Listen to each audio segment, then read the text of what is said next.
pananampalataya ng mga Israelita sa Diyos, gumuho ang pader ng Jericho. Matapos nilang didiri ito ng 7 araw. Dahil sa pananampalataya sa Diyos, si Rahab, ang babaeng may maruming pamumuhay, ay hindi napahamak na kasama ng mga ayaw pasako sa Diyos, sapagkat malugod niya pinatuloy ang mga espiya ng Israelita. Magpapatuloy pa ba ako? Kulang ang panahon para isalaysay ko ang tungkol kina Gideon, Barak, Samson, Jepte, David, Samuel at mga propeta. Dahil sa pananampalataya nila sa Diyos, nagwagi sila laban sa mga kaharian, namuhay sila ng matugid at nagkamit ng mga ipinangako ng Diyos na kaamo nila ang mga leyon. Napatay ang mga naglalagablag na apoy at nakaligtas sila sa kamatayan, sa tiyak na kamatayan. Sila'y mahihina, ngunit binigyan ng lakas upang maging sa digmaan, kaya't natalo ang hukbo ng mga dayuman. Dahil sa pananampalataya, tumaling si Tatay Fer. Nakamit niya ang himala ng ating Panginoon. Dahil mga magulang mo kapatid, may kapangyarihang nagagawa ang pananampalataya. There is power in the anointing of faith. Noong Miyerkules ng gabi na yun, pwede namang hindi na pumunta si Tatay Fer para magpa-pray. Pwede na siya hindi dumating ng prayer meeting kasi papulang na sila, papunta na ang Manila. Pero pinili niya mag-prayer meeting. Sama-sama natin siyang ipinag-pray. At kung araw po siya, inuna ko na sa kanya, Tatay Fer, wala po akong power.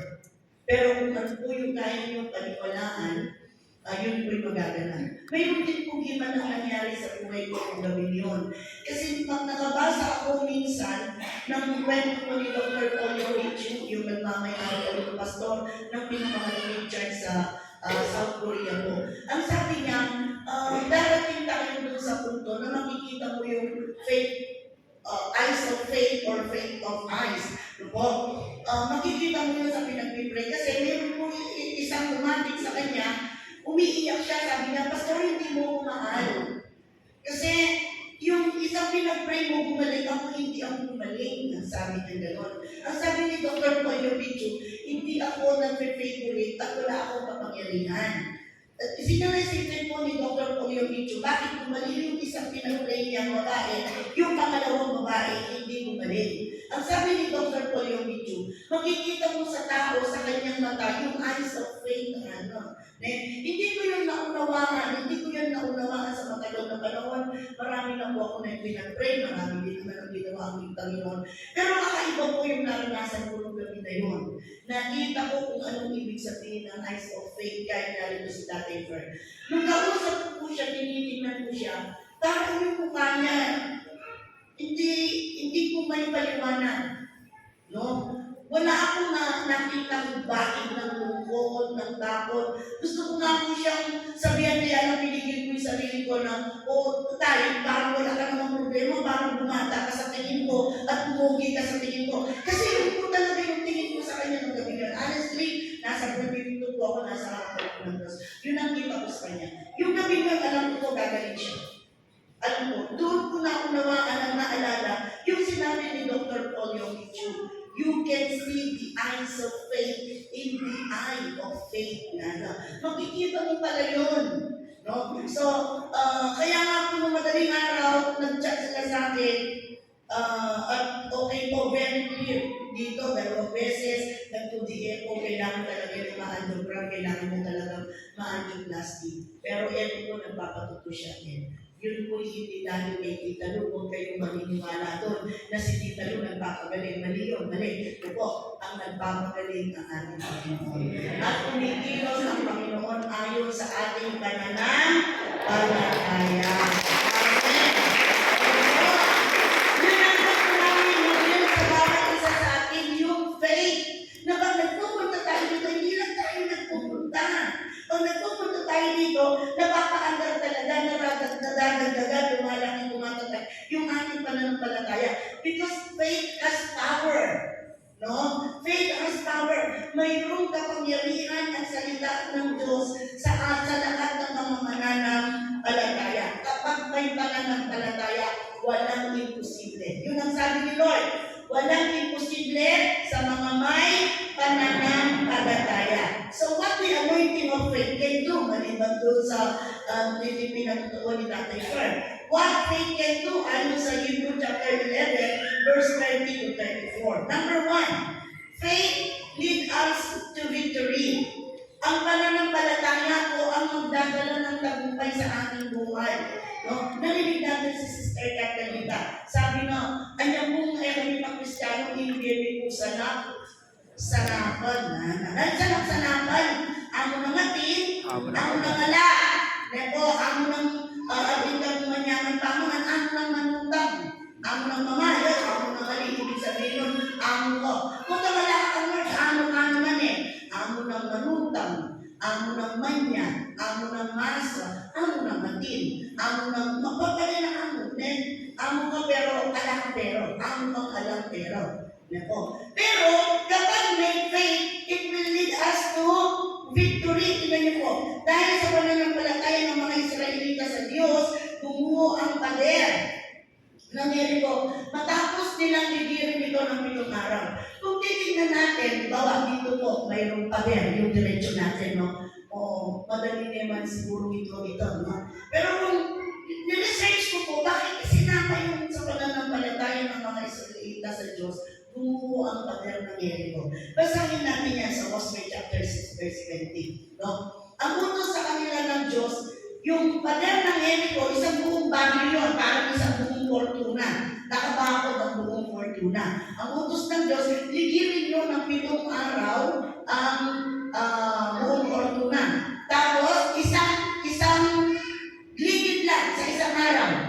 Pero sa ika-7 araw, 7 beses nyo siyang liligiran. Tapos yung araw-araw, yung 6 na araw-araw silang liligid, walang magsasalita, basta maglalakad lang. Walang iibo, basta maglalakad lang.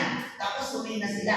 Pero nung ika-7 araw, ang sabi ng Diyos, 7 beses niyong ligiran ang pader ng Jericho. At pagkatapos niyong maligid, sisigaw kayo ng papuri at pagsamba kay Diyos. Sigaw kayo ng tagumpay. Ginawa nila yun. Kaya ang sabi dito, nung ika-7 araw, pagkatapos ng ika-7 marcha, kaya tinipan ng mga pari, ang mga trumpeta, kasi lagi pong pari yung mga high priest noon, at nagsigawan ng napakalakas ang mga tao na marinig yun. Bumagsak ang mga pader ng lungsod at sumalakay sila. Nakapasok sila ng walang sagabal at sinakop nila ang lungsod. Alam niyo po, sin-research ko to. Yung palang wall of Jericho, 3-tier po siya, 3-tier wall. Kaya po sinabi yan, ang mga pader, hindi lang siya isang pader. Isang pader na malapad, parang yung buong church na to, ganito yung kakapal niya. Tapos may nakapatong sa kanya na maliit na konti dito. Tapos may nakapatong na naman ulit sa kanya na isang pader, pero sa taas ng pader, pwedeng dumaan yung nagkakabayo. Ganun kakapal, dun sa pinakataas. Isipin mong napaguho ng Lord John. Bakit napaguho ng Lord? Kasi po, nanampalataya yung mga Israelita. Dati yung mga Israelita, namatay na lahat yung mga walang pananampalataya eh. Di ba yung 20 above, pinatay na ni Lord doon sa ilang, iba't ibang sakit, iba't ibang sakuna. The new breed of Christian na po yung pumasok doon sa Jericho, sa Israel. Ano po. At kailangan nila mapasok ang Jericho kasi pag hindi nila napasok ang Jericho, mahihirapan silang pumunta sa Israel. Ito po yung border.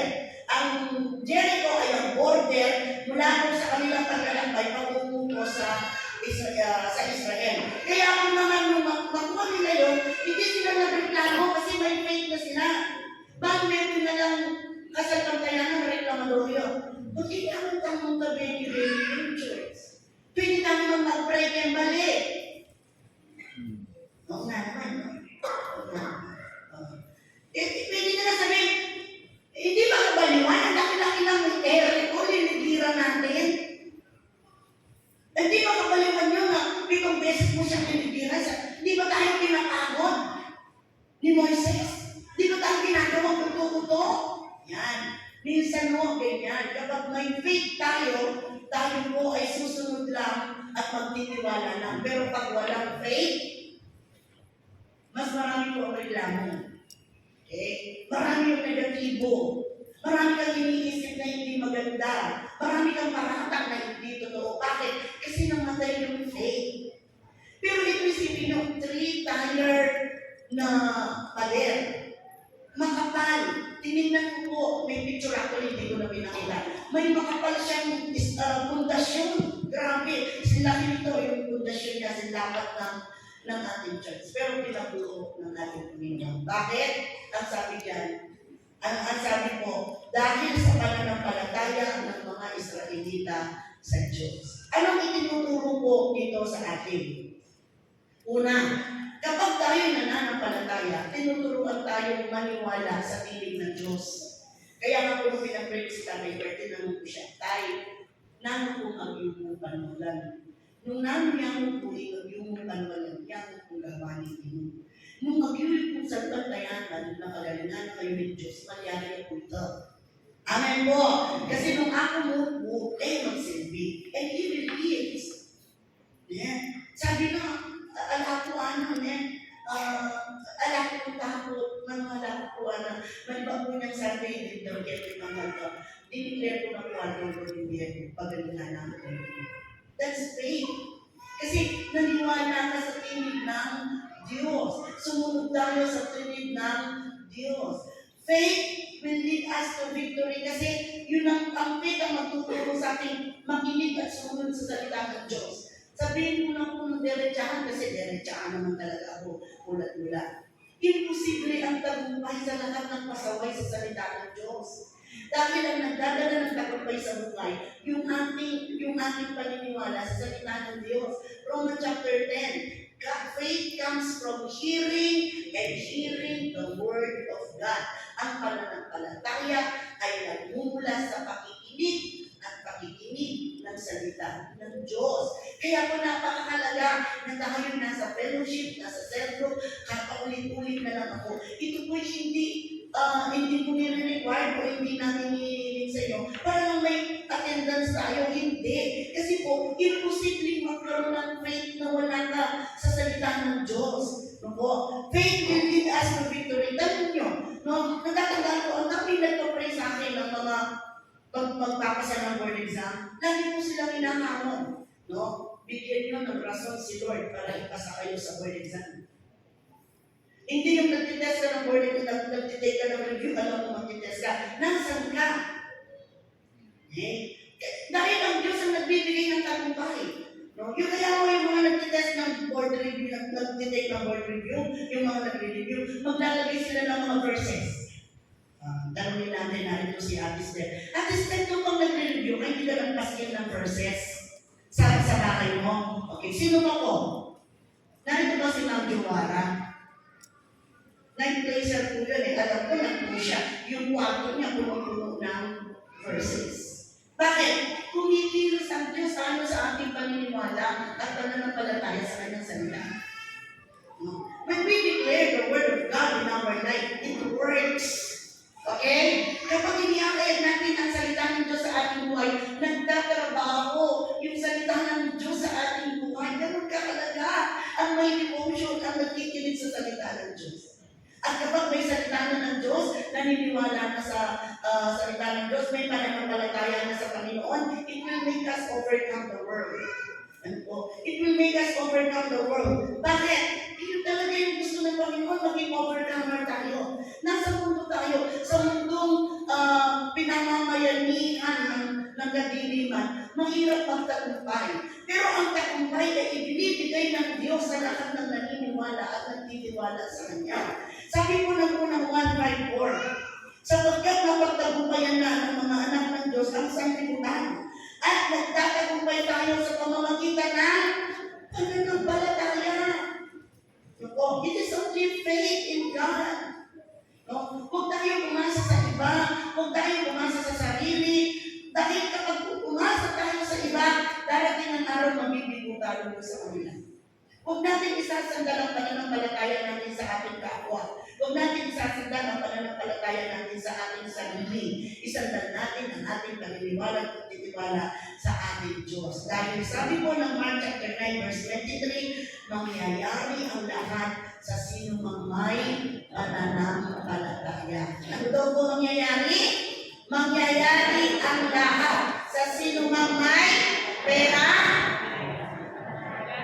karunungan, kalakasan, hindi. Mangyayari ang lahat sa sino mang may pananampalataya. Basta alam mo na kaya ng Lord, alam mo na nananampalataya tayo na gagawin ng Lord, mangyayari ito sa atin. Mga magulang ko kapatid sa buhay, napakaraming pader ang itinatayo ng kalaban.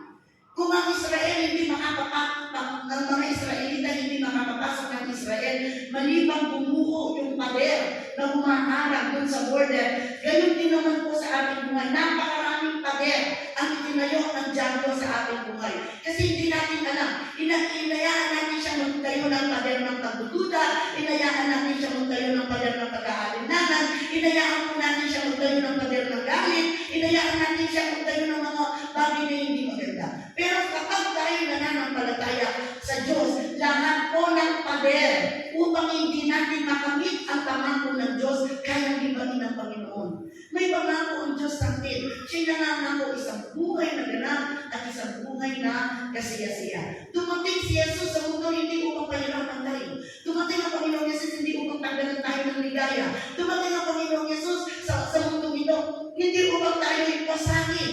Dumating ang ating Diyos sa mundo ito upang bigyan tayo ng isang buhay na ganap at kasiyasiyan. Yun po yung totoo. Hindi kontra si Lord sa mayaman, hindi kontra si Lord sa matatalino, hindi kontra si Lord sa maging masaya. Gusto ng Lord, happy ka.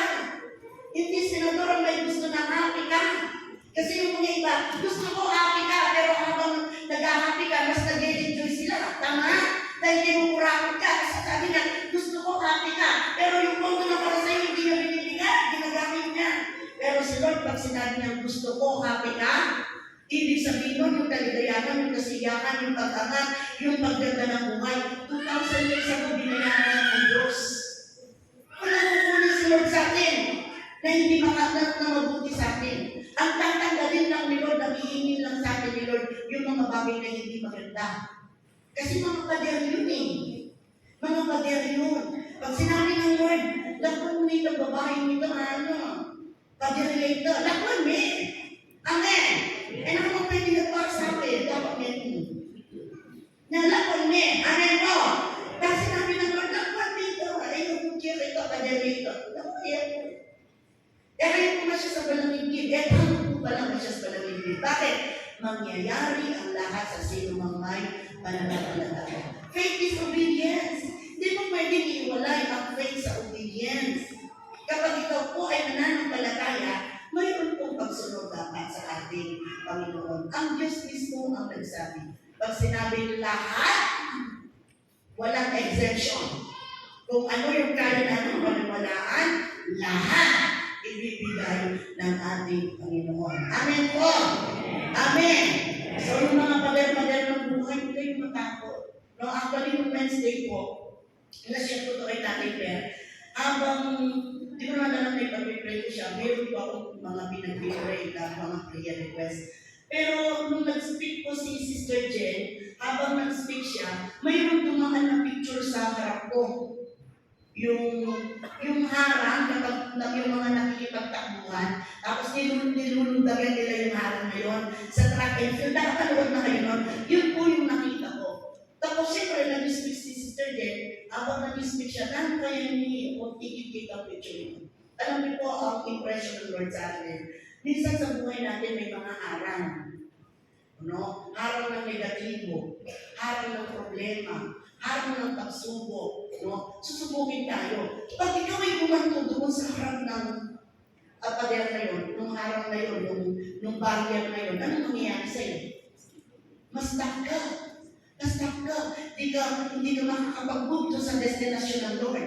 Hindi mo makakamit yung gusto ng Lord na mangyari sa buhay mo. Anong gagawin mo po? Hindi po ba uurong ka ng konti tapos aangat ka. At sa pag-angat mo, hindi ba kung tumakas ka, mas matakas ka dapat doon sa barrier. Yun po yung faith. Kapag may problema sa buhay, hindi mo yun tinatambayan ni Brother Jay. Hindi yung tinatambayan, nilalampasan. Kailangan mo malampasan lang.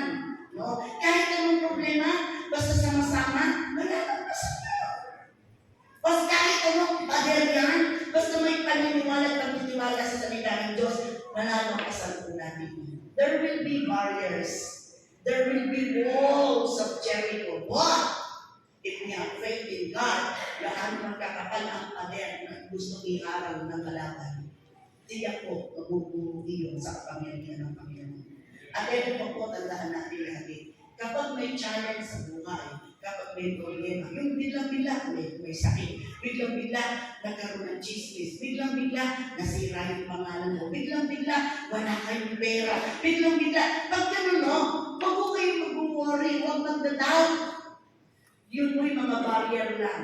Pinahintulutan lang ng Lord. Bakit? Kasi may nakaambang magandang bagay. Hindi tayo bibigyan ng fair fight ni Satanas. Okay? Hindi tayo bibigyan ng fair fight. Gagawa siya ng hadlang. Pero pag nalampasan natin yun, makakamit natin yung buhay na ganap at buhay na kasayasiya. Tama si Brother J. Yung two ang buhay. Yung ang buhay. Tuloy-tuloy lang. Minsan ma-stop ka, may problema. Minsan ma-stop ka, may sakit. Minsan okay lang. Basta ang mahalaga, walang hihinto. Walang magpapahulog. Walang magpapaiwan. Tuloy-tuloy lang hanggang sa makamit natin ang pangako ng Diyos sa atin. Anong pangako ng Diyos? Isang buhay na ganap at isang buhay na kasiyasiya. Jeremiah 29:11, I know the plans I have for you, declares the Lord. Idideklara na ng Diyos, itinatak na sa aklat ng Panginoon. Anong idideklara niya? Declares the Lord, plans to prosper you. Pangarap ng Diyos na maging mayaman tayo lahat. Prosper, managana, and not to harm you. Plans to give you hope, pag-asa, and a better future. Ang ating kinabukasan ay nakasecure na sa ating Diyos. Kaya yun ang punto natin, pangalawa.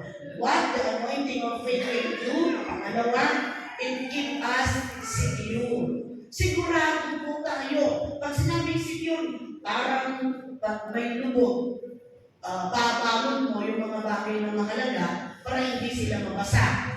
Tama? Isi-secured mo. Kung may mga papeles kayo sa mahalaga, ilalagay nyo ba kung saan-saan? Hindi po. Kaya nga kung mayroon tayong jewelry bags, kahit hindi naman sila mga tunay, pero mahalagang bilhin mo, itinatabi mo yung mga alahas mo. Lahat ng importante nakatago. Amen po? Sinisecure natin. Tayo po, nung manampalataya tayo kay God, sinisecure na tayo ng Panginoon. At mentras tumataas yung ating pagkilala sa Lord, lalo naman tayo nababalot sa security ng ating Panginoon. Kaya nga po, verse 21, ang sabi dito, dahil sa pananampalataya sa Diyos, si Rahab, ang babaeng may maruming pamumuhay, ay hindi napahama, na iligtas siya, hindi lang siya, pati ang buo niyang pamilya. Mamamatay si Rahab kasi nandun sila sa Jericho. Papatayin sila. Lahat nilipulin, bata, matanda.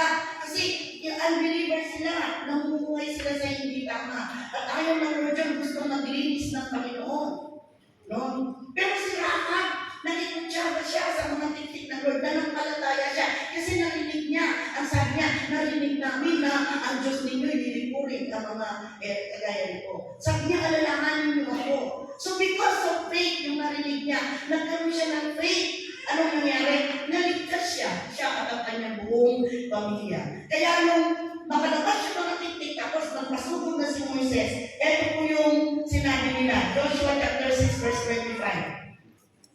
Si Rahab na isang babae nagbebenta ng panandaliang aliw. Diyos ko, anong trabaho ni Rahab? Si Rahab po isang pokpokin lang.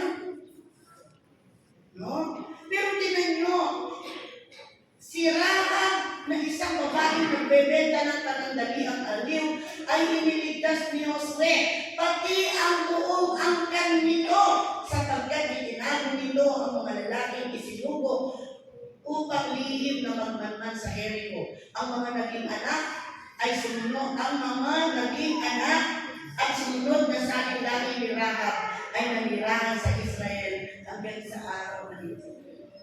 No? Yung pong faith natin, it will secure us. Isisecure tayo nito. Saan tayo isisecure? Una, sa lahat ng mga balakid, problema, kapahamakan, sakit, epidemya ng buhay. Katulad ng sabi ko kanina, hindi tayo makakaiwas.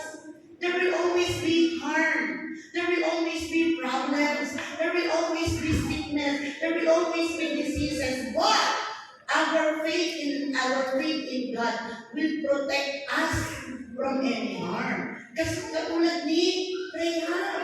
Diba? Pangalawa, yung faith natin ang magdadala sa atin sa gift of salvation. Hindi ko na po ang walang pananampalataya. Masakit man to. Tuloy-tuloy sa impyerno. Okay? Dibdib kaya kulit. Intawong alang pananampalataya. Taglus-taglus ya kay impyerno. Tiyakin natin na sa tuwing nagpupunta tayo dito, ang reason natin is because we love God and we have faith in God. Amen po. Tiyakin natin, kahit ang edad natin, pag nagpupunta tayo dito, kaya tayo nagpupunta dito, nananampalataya tayo sa Panginoong Jesus. Kapag nagpupuri tayo dahil sa pananampalataya. Kapag nakikinig tayo ng salita ng Diyos, huwag niyo akong tulugan. Kung matutulog ka, huwag kang magilig. Okay? Bakit? Kasi nagpapatubo ng pananampalataya si Lord, natulog ka. No? Nagtatanim si Lord ng bilihin ng pananampalataya, natutulog ka. May puyat mo po na may dapat pag Sunday, alam mo, hindi ka na dapat nagpupuyat. Kasi alam mo, ipapangaral ang salita ng Diyos, magtatanim si Lord ng pananampalataya, magbili ng pananampalataya, magdidilig si Lord ng pananampalataya kung ito'y lumaki at lumago. Natulog ka. O kaya naman, nagsiselfone ka. No? Habang nagpe-fellowship, yung iba may hawak ng cellphone. Tapos, nagja-jot down lang naman sila, biglang may nag-text. Sinagot nila yung chat. Tapos napunta na sila sa YouTube. Tapos nag-Facebook na sila. Paano na nagulong pananampalataya? Ang pananampalataya ko parang payong sa malakas na ulan. Parang payong sa matinding sikat ng araw. Minsan may mga matinding problema sa ating buhay. Pero yung ating faith ang magpapayong sa atin. No? Minsan hindi ulan, hindi sikat ng araw, minsan may bagyo na darating sa buhay, sa pamilya. Ang faith po natin para siyang matibay ng buhok, para siyang gusali na magsisilbing protection ng bawat isa sa atin. At ang pinakamasarap, ito yung magdadala sa atin sa buhay na walang hangganan. Huwag mananampalataya kay Tita Lu, huwag mananampalataya sa mga primary 12. Ay, punta ako kasi primary 12. Huwag isasalig. Sumusunod tayo sa mga primary leaders natin o sa iniuutos ni Tita Lu. Hindi dahil nananampalataya tayo sa tao. Nananampalataya tayo sa Diyos. Amen po! Amen! Tayo kung lahat, instrumento ng Panginoon, hindi lang si Tita Lu, hindi lang mga primary 12. No? Tayo kung lahat ay magkakaroon ng kaligtasan. At idinigilid ko po ito, ha?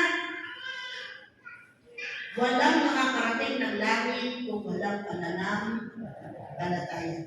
At yung ating pananampalataya na magdadala sa atin sa buhay na walang hanggan, yun ang ating security. Ako, kasi pupunta tayo ng langit Tinanggap natin si Jesus sa puso natin bilang Diyos sa sariling tagapagligtas. Kikilos ngayon ang pwersa ng Diyos upang kami proteksyonan. Pinoproteksyonan ng Lord ang lahat ng pupunta sa langit. Sa kanya yun Lahat ng nananampalataya sa Panginoon Jesus nasa kamay niya. Pinoproteksyonan niya. The same faith that will lead us to heaven is the same faith that will protect us in any harm in this world. Kaya pag walang pananampalataya, sorry po, didiretsahin po kayo. Walang kaligtasan.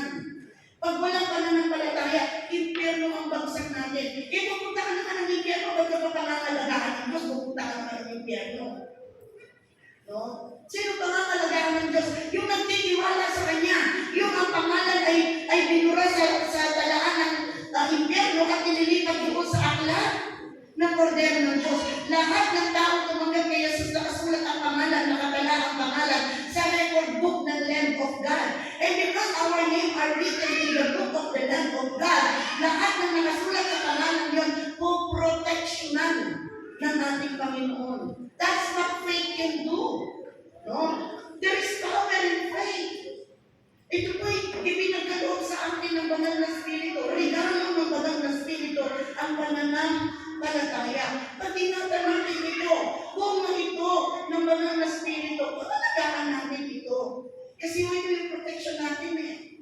Ito yung protection natin. Ephesians chapter 2 verse 8. Sapagkat dahil sa kagandahang loob ng Diyos, kayo ay naligtas sa pamamagitan ng pananampalataya. Kaligtasan sa impyerno, kaligtasan sa sakit, kaligtasan sa aksidente, kaligtasan sa epidemya, kaligtasan sa kahirapan. Lahat po yan sagot ng Diyos sa lahat ng may pananampalataya. Napakahalaga ng pananampalataya, mga magulang ko, mga kapatid. Kaya nga po, isinisecure ng Lord na magtama yung pananampalataya natin eh. Nasa Kanya natin isalin. Pagka pananampalataya natin, nilagay natin sa mga dati natin pinapanampalataya wala akong mangyayari sa atin. No? Yung mananampalataya ko pa rin na minsan nga may nagsabi sa akin, dati doon sa ilalim ng akasya, meron po tayo malaking photos, ang laki-laki niya. Tapos sa kabila, mayroon pong dragon tail ba yun? Di ba? Ang labo-labo ng akasya mula ako. Eh, nung matatanggal po yun, ang sabi po nung isa, nabigla ako, sabi niya, ay, putang na po nyo rin, naklabas ka pa, anak. Putang, tingnan lang kahit yan, anak. Putang, lagnan ka, anak. Sabi ko, lagnan yun ako. Kanaman lang ako dito, kasi yung faith nila gano'n. Na yung sinasabi ko, pag nilalagnan ka, ano ang ginagawa mo lang, pipray nagpapatawas. Diba? Ganun yun eh. Pag nangailangan ka ng pera, sino na unang naiisip mo? Si Lord o ang Mumbai? Kaya kumotor. No? Ay, hindi na po Mumbai na yun, 5-6 na. Parehas dito. No? Tinicheck po. No? Kapag may mga harap na inilagay ang kalaban, sino unang naiisip natin? Tatak natin sa isip natin. Tinanggap ko si Kristo sa buhay ko bilang Diyos sa sarili tagapagligtas. Secure ako. Secure ako. Yung sabi ni Dr. Peter, makikita ko, ano yan? Kung galing niya sa langit, hindi mo niya galing, di mo niya ang Lord. Dapat gano'n, amen? Kung galing ka, sa langit, hindi mo tuloy ang aming, tuloy ang tempo, tuloy ang paglilingkod. Pag hindi, o di tuloy na kay Lord, congratulations. Wala naman nakakataot na. Basta po ngayong faith, secure tayo. Yung natin sa faith. Pag tinawag ka ng Lord, sagot ka ng Lord. Amen? Sagot tayo ng Lord sa lahat ng phases ng ating buhay. 1 Peter chapter 9, 1 verse 9. Sapagkat tinanggap na ninyo ang bunga ng inyong pananampalataya, ang inyong kaligtasan. Our salvation, our security, sagot na ni Lord yun. At ito pa yung maganda, pati mga anak natin. No? Pati kapamilya natin. No? Yung pananampalataya natin, i-respeto ng Lord yun. Kaya ini-spare yung ating mga anak. Pero kapag tayo mismo ng mga magulang, wala tayong pananampalataya na isasama sa ating supa yung ating mga anak. So, kailangan po natin manampalataya. Faith is the confidence and the assurance of all who believes. The confidence and the assurance of all who believes. Hebrews chapter 11, verse 1. Basta may faith, para ka nakasandal sa pader. Basta may faith, sagot ka ni Lord. Basta may faith, gusto ni Lord happy ka. This is our confidence and this is our assurance. Kaya may kinakanta tayo nun, hindi pa natin kinatayan. Faith, I can move the the mountains. I can do all things through Christ who strengthens me. Yun po yung kanta, no? Pangatlo po at panghuli, ano ang nagagawa ng faith? Right. Faith leads us to victory. Pangalawa, faith keeps us secure. And number three, faith makes us do extraordinary tasks. Ito po, sabi po niya ni Apostol Pablo, magpapatuloy pa ba ako? Kulang ang panahon ko para maisalaysay ko ang tungkol kina Gideon, Barak, Samson, Jephthah, David, Samuel at mga propeta. Bakit ito sinabi yan? Yun po mga tao binigay din sinabi yan. Si Gideon, si Barak, si Samson, si Jephthah, si David, si Samuel at mga propeta. Mga ordinaryong tao lang. Ano po? Sino ba si Gideon? Isang duwag na lalaki. Mahirap at duwag na lalaki. Ganon din si Barak. No? Walang tapang na lalaki. Sino si Samson? No? Isang marupok. Si Jephthah, isang mahina. Si David, isang ordinaryong pastor. Si Samuel, isang anak lang ng isang babaeng hindi nagkaanak tapos dinala sa templo. At ang iba pang mga propeta, sina Isaias, Jeremias, Daniel, lahat po sila, lahat ng mga ito ay katulad lang namin ordinaryong tao. Pero lahat sila ay nakagawa ng mga bagay na kamangha-mangha. Kaya sabi ng verse 33, dahil sa pananampalataya nila sa Diyos, nagwagi sila laban sa mga kaharian at namuhay sila ng matubig. Sino yung mga naggamit po ng kaharian? Isipin nyo naman si Gideon mula sa 300 na sundalo, pinatay niya yung 30,000 na kalaban. Ang ratio, 10:1. Ganun yung ratio niya, hindi ko matandaan. Nung minessage ko rin dati po ito. Sino ba si Samson? Naku, kung pumatay si Samson, dahil lang po niya yung ama ng oso, umamatay siya 10,000, 5,000 na kalaban. So napagwagian nila yung mga imposibleng bagay. At higit sa lahat, naggamit ng mga ipinangako ng Diyos. Hindi mo kailangan maging presidente para ikaw ay magamit ng mga pagpapala ng Diyos. Hindi natin kailangan maging degree holder. Bagamat kailangan tayo maging degree holder para magamit ng lahat ng ipinangako ng Diyos. Eh si Daniel, nagpaano siya ng mga leon. Mga mababangis na leon. Verse 34, ito pa, napatay ang naglalagablag na apoy. Sino pong tinutukoy dito? Si Shadrach, si Meshach, at saka si Abednego. Yung tatlong kabataan na iniutos ni Haring Darius sa sumamba sa libultong malaki. Hindi sila sumamba. Lahat ng tao sumamba. Silang tatlo lang ang hindi. Nagalit ang hari. Anong ginawa ng hari? Ipinatapos sila sa naglalagablag na ulo. Nasunod ba sila? Hindi.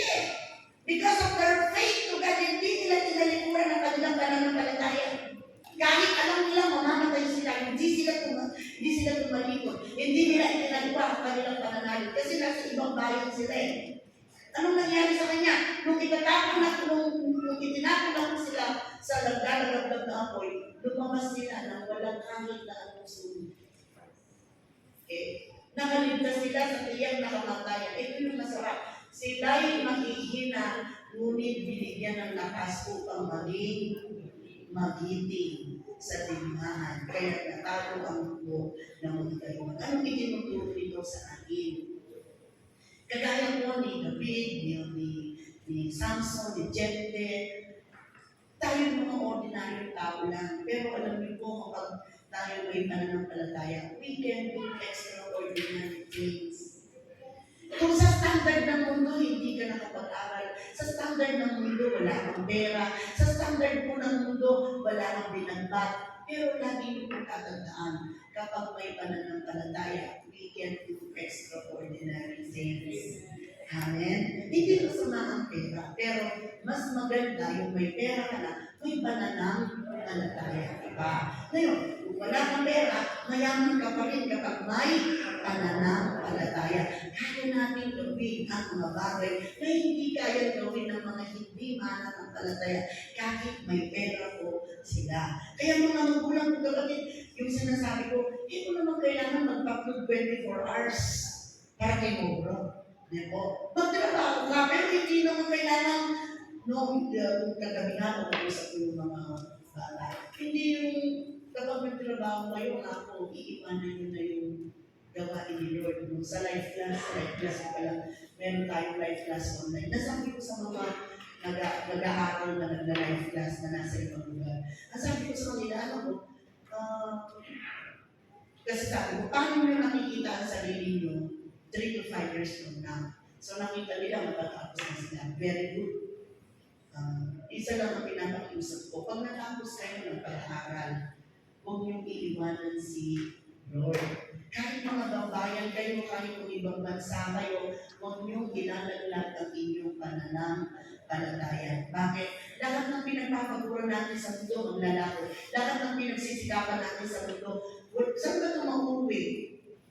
Halimbawa, may 2 kang sasakyan. Halimbawa ako, pag namatay ako, di ba may sasakyan si Pastor Larry na naiwanan sa akin, tapos binigyan ako ni Lord ng isa pa. 2, pag namatay ako, dadalhin ko ba kay Lord?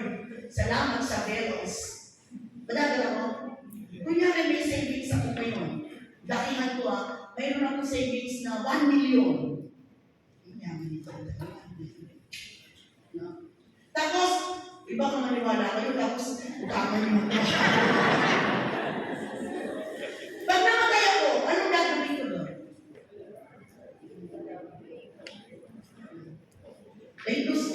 Bibigyan mo ng kuswerte ako ang sarili mo, ha? Sasabihin mo, ay, bali, nagpatumungan ka rin anak ko. Ano gagawin ng mga anak mo? Nakatitig ka ba na itong papatuloy ng mga anak mo, yung sikulan mo? Kung wala sila sa pananampalataya. Hindi. Ang dami. Mag-survey kayo.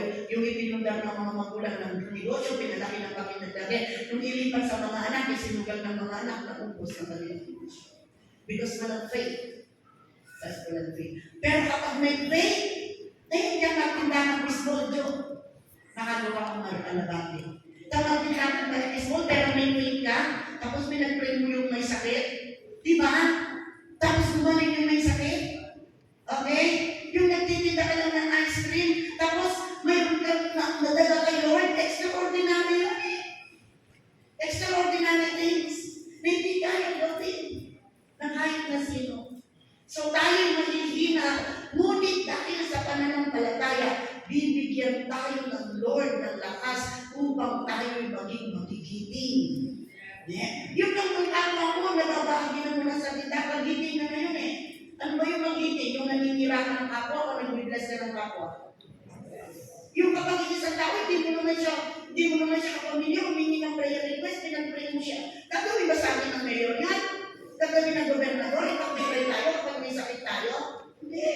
Pero tayo, nag-pray tayo ng kapwa natin. Minsan nga, hindi natin kakilala. Minsan, hindi natin kasama sa simbahan. Pinag-pray natin. Anong tawag nyo doon? Kagitingan po yun. Amen? Kagitingan yun. Sa harapan ng Diyos, mas matimbang yun. Tayo mahihina, ngunit binigyan ng dahil sa pananampalataya, bibigyan tayo ng lakas ng Diyos upang maging magiting, upang maging pagpapala, upang tayo po'y maging kalugod-ugod. And finally, sabi ko po dito, anointed faith makes ordinary people do extraordinary things. Mayroon na tayong anointed faith. No? Bunga ng banal na spirito yan. Basta nasa atin ng banal na spirito. Yung faith na yan, hindi mananaglan. Yung faith na yan, hindi mabubulok. Anointed yung faith natin. Yung faith natin will make us do extraordinary things. Bagaman ordinaryo lang po tayo. No, napaka-ordinaryo ng buhay. Minsan nga sa mundo, baka nga sa pamilya, hindi ka man po asikaso eh. Baka pag nag-reunion kayo, nagkita-kita kayo, ikaw yung tagahugas ng plato eh. Ganun naman sa Pilipinas eh.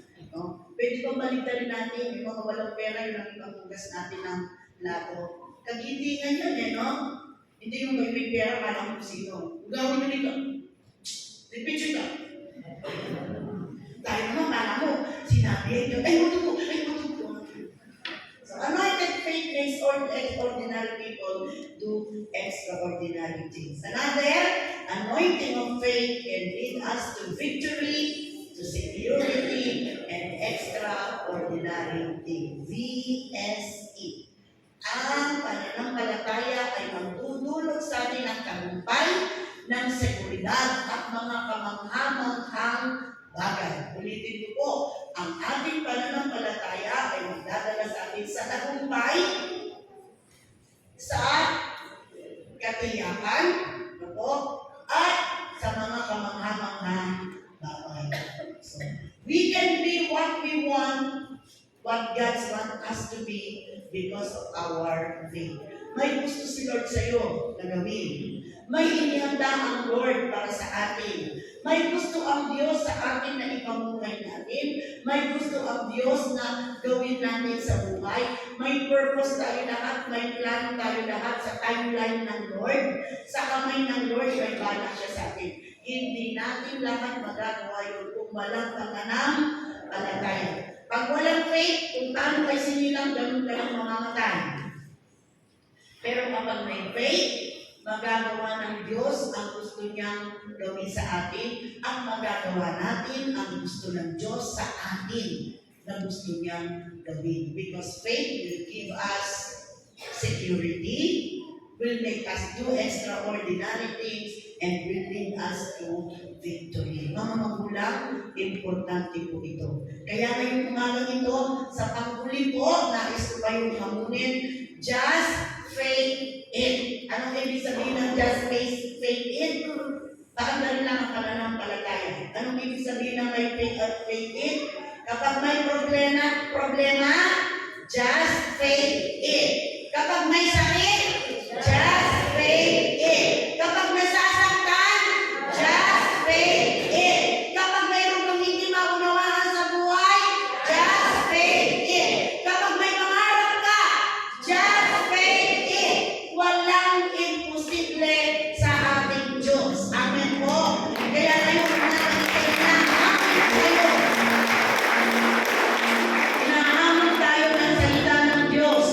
Kung kaya natin paniwalaan na kaya gawin ng Lord, kung ano yung nakaya mong paniwalaan, makakakilos ang Diyos.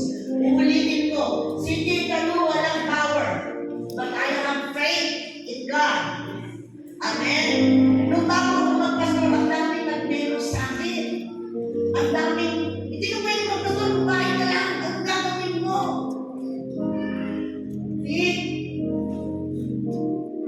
Totoo naman wala akong power, but I have faith. I have faith na tatayo ang isang simbahan.